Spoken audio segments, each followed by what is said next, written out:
So, after 35 minutes, kulong-kulo na siya dahil. So, mag-prepare na ako para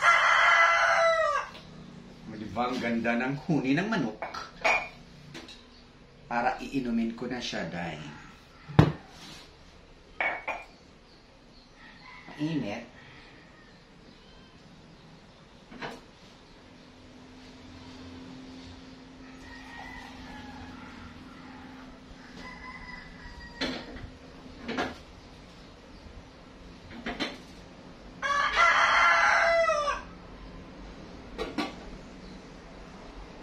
Ito na po ang ating guyabano tea. Iinumin ko muna siya bago ako kakain ng saging tindok. Ito yung nilaga ko. So there you go, guys. May guyabano tea. So, mabusisi talaga ang paggawa nito. Init pa. So, habang punta tayo sa labas, habang iniinom natin ito dahil sa labas tayo at pagmasda natin ang kapaligiran.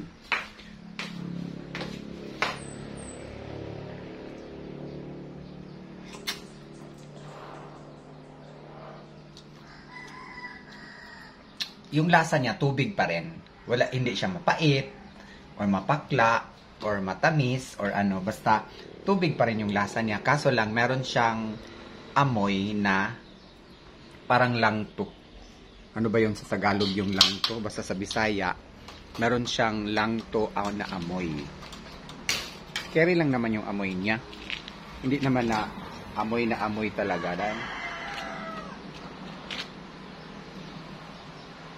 So, iinumin siya with an empty stomach. And dito sa Korea ko to natututunan. When I was in South Korea 2016. Sana noong time na yon hindi ko siya binitiwan. Pinagpatuloy ko siyang inumin. Kaso lang binitiwan ko siya dahil. Kaya ngayon balik ulit tayo nito. And ilang beses inumin sa isang araw, depende sa'yo. Kasi ako, iniinom ko siya parang tubig. Pag nauhaw ako, ito yung iniinom ko.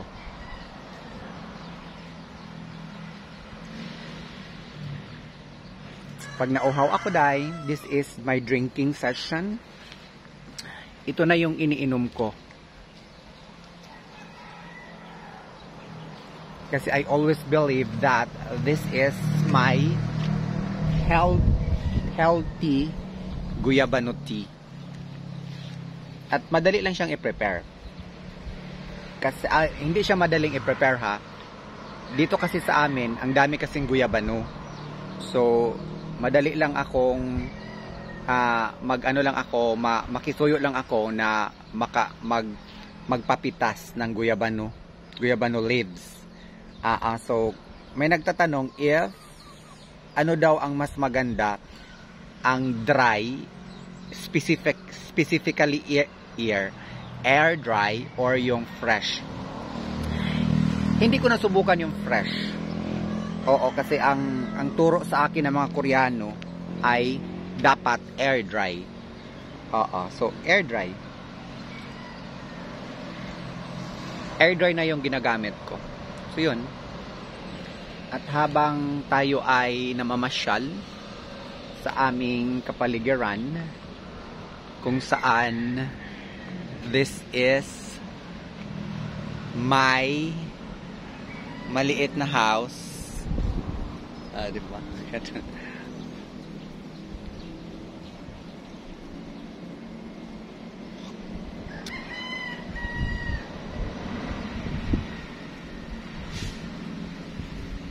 At yun nga, ang paggawa nito is, para sa akin, is talagang mabusisi. Kailangan talaga, ikaw mismo yung gagawa. Para makaano ka ba na talagang malinis. Oo, kasi nga, kita nyo yon na talagang inano ko siya. binabad ko muna siya sa asin, hinuhugasan ko na may asin. Kasi alam ko sa sarili ko kung paano yung sitwasyon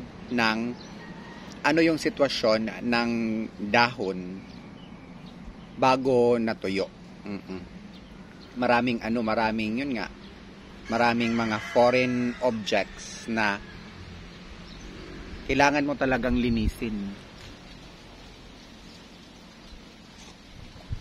'Di ba? So, go for a healthy tea. Pero, at the end of the day, kayo pa rin yung nagdadala ng mga katawan ninyo. Of course. We cannot force someone to do the same as what I have did to me. So,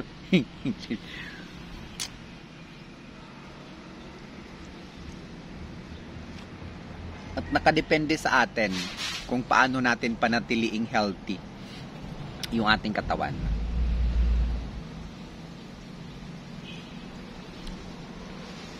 At the end of the day, it's your body. It's not mine. Iba-iba yung katawan natin, di ba? Basta enjoy lang ang buhay. Enjoy life because life is too short. And yeah, ganun talaga dahil.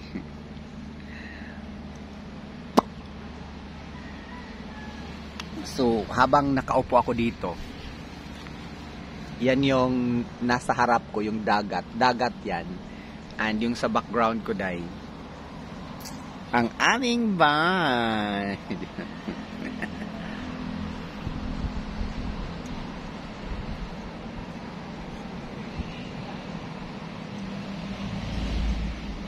Oh.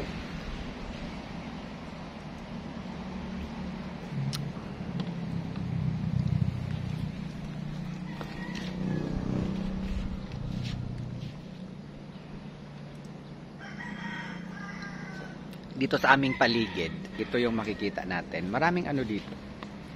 Ang gusto ko dito is green na green pa rin at hindi siya crowded. Kasi on the other side sa bahay namin, yun yung bahay namin. Yan. Ay meron pa rin tayong makikita dito na mga kahoy. Diba? Yan. Bundok yan dahil. Sila si Mother. Yung dalawa kong Mother nakaakyat na papunta dun sa bundok. Bundok dun. Bundok yan dun. Pero ayaw ko munang umakyat doon. Kasi mabato. Kaya dito lang ako palagi.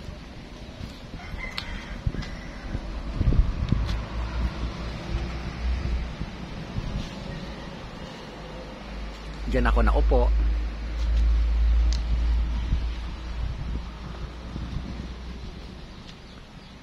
With my background which is very magandang background because dagat. Yan dagat yan dahil.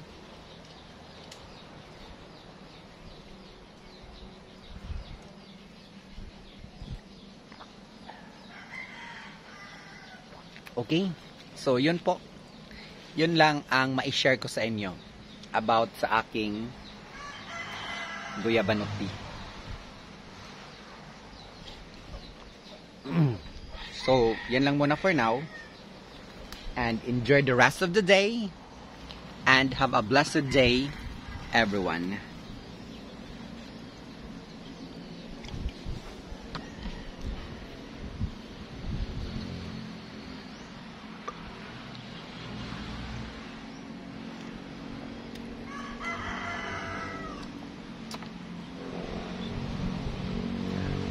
Bye. God bless.